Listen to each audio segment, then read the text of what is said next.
Nombre, chapitre 22. Les Israélites partirent et campèrent dans les plaines de Moab, de l'autre côté du Jourdain, vis-à-vis de Jéricho. Balak, fils de Tsippor, vit tout ce qu'Israël avait fait aux Amoréens, et Moab fut très effrayé en face d'un peuple aussi nombreux, il fut saisi de terreur en face des Israélites.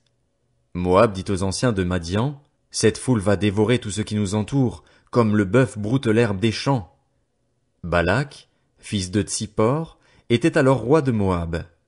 Il envoya des messagers trouver Balaam, fils de Béor, à Pétor sur l'Euphrate, dans le pays de ses compatriotes, afin de l'appeler et de lui dire, « Un peuple est sorti d'Égypte. Il couvre la surface du pays et il s'est installé vis-à-vis de moi. Viens donc maudire ce peuple pour moi, car il est plus puissant que moi. Peut-être ainsi pourrais-je le battre et le chasser du pays, car, je le sais, celui que tu bénis est béni et celui que tu maudis est maudit. » Les anciens de Moab et ceux de Madian partirent avec des cadeaux pour le devin. Ils arrivèrent chez Balaam et lui rapportèrent les paroles de Balak. Balaam leur dit, « Passez la nuit ici et je vous donnerai réponse d'après ce que l'Éternel me dira. » Les chefs de Moab restèrent donc chez Balaam. Dieu vint trouver Balaam et dit, « Qui sont ces hommes que tu as chez toi? » Balaam répondit à Dieu, « Balak, fils de Tsippor, le roi de Moab, les a envoyés me dire, « Un peuple est sorti d'Égypte, il couvre la surface du pays. Viens donc le maudire, peut-être ainsi pourrais-je le combattre et le chasser. » Dieu dit à Balaam, « Tu ne les accompagneras pas, tu ne maudiras pas ce peuple, car il est béni. » Balaam se leva le lendemain matin et dit au chef de Balak, « Partez dans votre pays, car l'Éternel refuse de me laisser vous accompagner. » Les chefs moabites se levèrent, retournèrent auprès de Balak et dirent, « Balaam a refusé de venir avec nous. » Balak envoya de nouveau des chefs. Ils étaient plus nombreux et plus considérés que les précédents. Arrivés chez Balaam, ils lui annoncèrent, « Voici ce que dit Balak, fils de Tsippor. Ne te laisse donc pas empêcher de venir vers moi, car je te rendrai beaucoup d'honneur et je ferai tout ce que tu me diras. Viens donc maudire ce peuple pour moi. » Balaam répondit aux serviteurs de Balak, « Même si Balak me donnait sa maison pleine d'argent et d'or, je ne pourrais absolument rien faire qui enfreigne l'ordre de l'Éternel, mon Dieu. Mais maintenant, restez donc ici cette nuit et je saurai ce que l'Éternel me dira encore. » Dieu vint trouver Balaam pendant la nuit et lui dit, « Puisque ces hommes sont venus pour t'appeler, lève-toi, accompagne-les. Mais tu feras ce que je te dirai. » Balaam se leva le lendemain matin, sella son ânesse et partit avec les chefs moabites. La colère de Dieu s'enflamma parce qu'il était parti.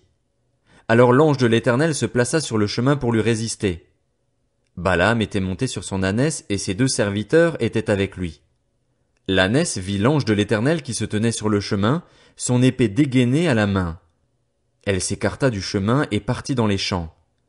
Balaam frappa l'ânesse pour la ramener dans le chemin. L'ange de l'Éternel se posta sur un sentier entre les vignes, bordé d'un mur de chaque côté.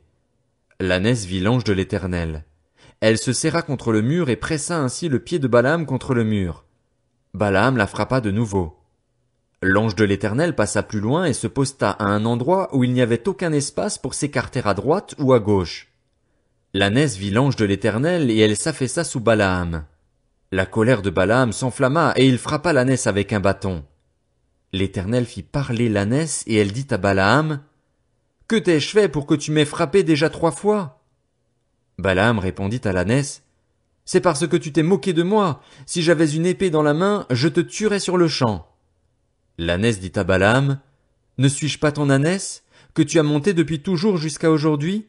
Ai-je l'habitude d'agir ainsi envers toi? » Non, répondit-il. L'Éternel ouvrit les yeux de Balaam, et Balaam vit l'ange de l'Éternel qui se tenait sur le chemin, son épée dégainée à la main. Il s'inclina alors et se prosterna, le visage contre terre.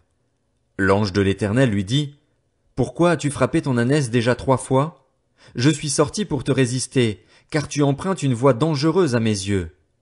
L'ânesse m'a vu et s'est écartée déjà 3 fois devant moi. Si elle ne s'était pas écartée de moi, je t'aurais même tué en lui laissant la vie. » Balaam dit à l'ange de l'Éternel, « J'ai péché, car je ne savais pas que tu t'étais placé devant moi sur le chemin. Mais maintenant, si tu me désapprouves, je retournerai chez moi. » L'ange de l'Éternel dit à Balaam, « Accompagne ces hommes, mais tu te contenteras de répéter les paroles que je te dirai. Et Balaam accompagna les chefs de Balak. Balak apprit que Balaam arrivait, et il sortit à sa rencontre jusqu'à la ville de Moab qui se trouve sur la limite de l'Arnon, à l'extrême frontière. Balak dit à Balaam, « N'ai-je pas envoyé des messagers chez toi pour t'appeler? Pourquoi n'es-tu pas venu vers moi? Ne puis-je donc pas te traiter avec honneur? » Balaam dit à Balak, « Voici, je suis venu vers toi. Maintenant, me sera-t-il permis de parler librement? Je dirai les paroles que Dieu mettra dans ma bouche. » Balaam accompagna Balak et ils arrivèrent à Kirjat Hutsot. Balak sacrifia des bœufs et des brebis, et il en fit remettre à Balaam et aux chefs qui l'accompagnaient. Le lendemain matin, Balak prit Balaam et le fit monter à Bamoth Baal, d'où Balaam put voir une partie du peuple d'Israël. Nombre, chapitre 23. Balaam dit à Balak, « Construis-moi ici 7 autels et prépare-moi ici 7 taureaux et 7 béliers. » Balak fit ce que Balaam avait dit, et Balak et Balaam offrirent un taureau et un bélier sur chaque autel. Balaam dit à Balak, « Tiens-toi près de ton holocauste, tandis que je m'éloignerai. Peut-être que l'Éternel viendra à ma rencontre. Je te dirai alors ce qu'il me révélera. » Et il se rendit sur une hauteur. Dieu vint à la rencontre de Balaam, et Balaam lui dit, « J'ai dressé 7 autels, et j'ai offert un taureau et un bélier sur chaque autel. » L'Éternel mit des paroles dans la bouche de Balaam et lui dit, « Retourne vers Balak et transmets-lui ce message. » Balaam retourna vers Balak, celui-ci se tenait près de son holocauste avec tous les chefs de Moab. Balaam prononça son oracle. « Balak m'a fait descendre d'Aram, le roi de Moab m'a fait descendre des montagnes de l'Orient. Viens, maudis Jacob pour moi. Viens, irrite-toi contre Israël. Comment pourrais-je maudire celui que Dieu n'a pas maudit? Comment pourrais-je être irrité quand l'Éternel n'est pas irrité? Je le vois du sommet des rochers, je le contemple du haut des collines. C'est un peuple qui habite à part et qui ne fait pas partie des nations. Qui peut compter la poussière de Jacob et dire à quel nombre correspond le quart d'Israël? Que je meure de la mort des justes et que ma fin soit semblable à la leur. » Balak dit à Balaam, « Que m'as-tu fait?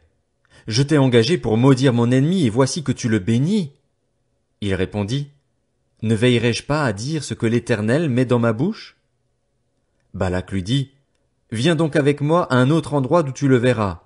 Tu n'en verras qu'une partie, tu ne le verras pas dans son entier, et de là maudis-le pour moi. » Balak conduisit Balaam au champ de Tsophim, sur le sommet du Pisga.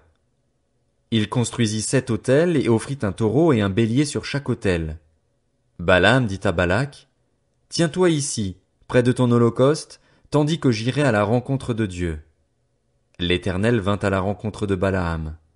Il mit des paroles dans sa bouche et lui dit, « Retourne vers Balak et transmets ce message. » Balaam retourna vers Balak, celui-ci se tenait près de son holocauste avec les chefs de Moab.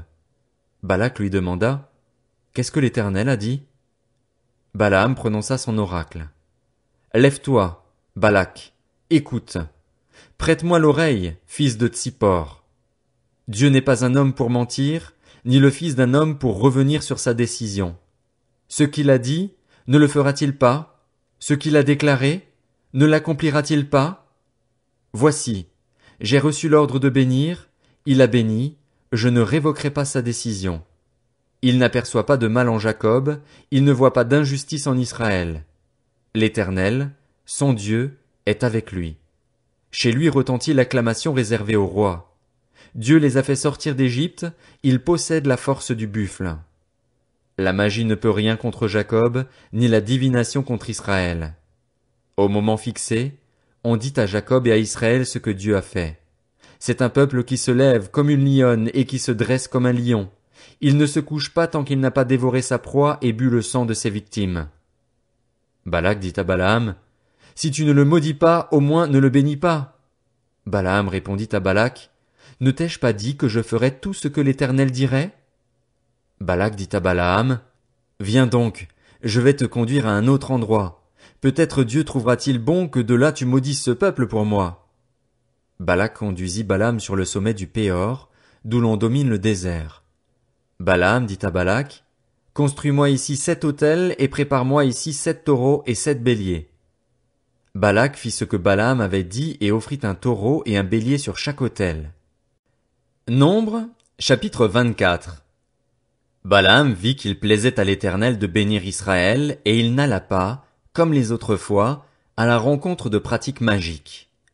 En revanche, il se tourna du côté du désert. En levant les yeux, Balaam vit Israël qui campait par tribu. Alors l'Esprit de Dieu fut sur lui. Balaam prononça son oracle, déclaration de Balaam, fils de Béor, déclaration de l'homme qui a l'œil ouvert, déclaration de celui qui entend les paroles de Dieu, de celui qui discerne la vision du Tout-Puissant, de celui qui se prosterne et dont les yeux s'ouvrent. Quelles sont belles, tes tentes, Jacob, tes habitations, Israël! Elles s'étendent comme des vallées, comme des jardins près d'un fleuve, comme des aloès que l'Éternel a plantés, comme des cèdres le long de l'eau. L'eau déborde de ses seaux et sa semence est abondamment arrosée. Son roi s'élève au-dessus d'Agag et son royaume devient puissant. Dieu l'a fait sortir d'Égypte, il possède la force du buffle. Il dévore les nations qui l'attaquent, il brise leurs os et les abat de ses flèches. Il plie les genoux, il se couche comme un lion, comme une lionne, qui le fera se lever? Béni soit celui qui te bénira et maudit soit celui qui te maudira. La colère de Balak s'enflamma contre Balaam. Il frappa des mains et dit à Balaam, « C'est pour maudire mes ennemis que je t'ai appelé, et voici que tu les as bénis déjà 3 fois.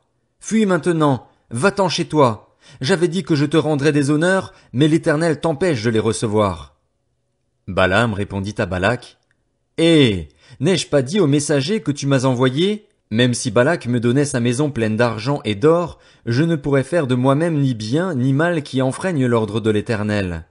Je répéterai ce que dira l'Éternel? Maintenant, je retourne vers mon peuple.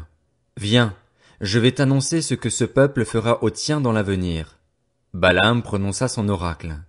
Déclaration de Balaam, fils de Béor, déclaration de l'homme qui a l'œil ouvert, déclaration de celui qui entend les paroles de Dieu, de celui qui possède la connaissance du Très-Haut, de celui qui discerne la vision du Tout-Puissant, de celui qui se prosterne et dont les yeux s'ouvrent. Je le vois, mais non pour maintenant. Je le contemple, mais non de près. Un astre sort de Jacob, un sceptre s'élève d'Israël. Il transperce les flancs de Moab et renverse tous les descendants de Seth. Il se rend maître d'Édom, il se rend maître de Séhir, ses ennemis. Israël manifeste sa force. Celui qui sort de Jacob règne en souverain, il fait mourir ceux qui s'échappent des villes. Balaam vit Amalek et il prononça son oracle. Amalek est la première des nations, mais un jour il sera détruit. Balaam vit les Kéniens et il prononça son oracle. Ton habitation est solide et ton nid est posé sur le rocher, mais le Kénien sera chassé quand l'Assyrien t'emmènera prisonnier. Balaam prononça son oracle. Quel malheur! Qui survivra lorsque Dieu aura établi l'Assyrien? Mais des bateaux viendront de Kittim. Ils humilieront l'Assyrien, ils humilieront l'Hébreu et lui aussi sera détruit. Balaam se leva, partit et retourna chez lui. Balak s'en alla aussi de son côté.